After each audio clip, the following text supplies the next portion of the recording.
These are the goals of persuasive speaking. Take a look at each of the 4 pictures below. Now, try to find out how they relate to each other. If you can't figure out just yet how they relate to each other, hopefully you'll understand by the end of this presentation.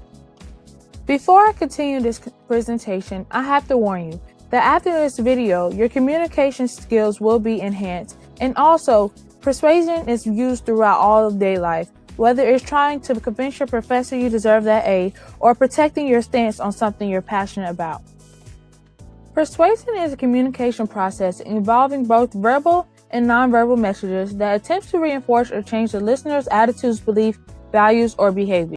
The ultimate goal of all persuasion is action.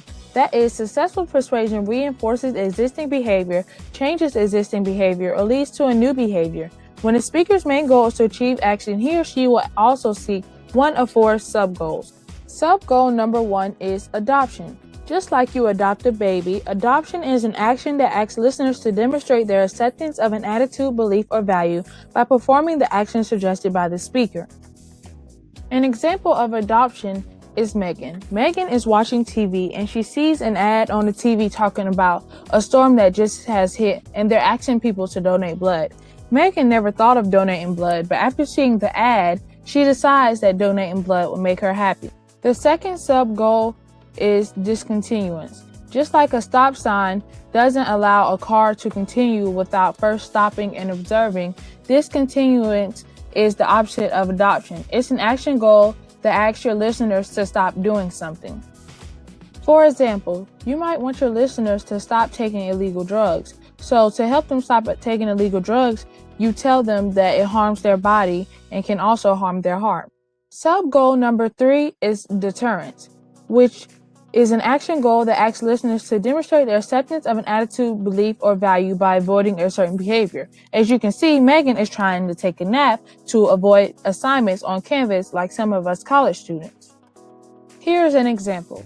Megan always drinks water. She never drinks Kool-Aid, but today she's thinking about drinking Kool-Aid. So instead of drinking the Kool-Aid, she continues to drink water.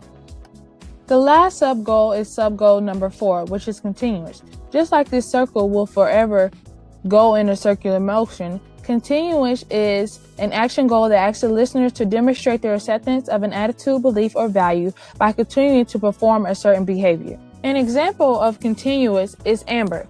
Amber loves to read, so she continues to read throughout the years because she knows it makes her smarter.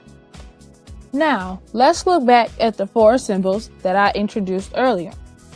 Hopefully, now you understand how each of these symbols relate to each other. Thank you.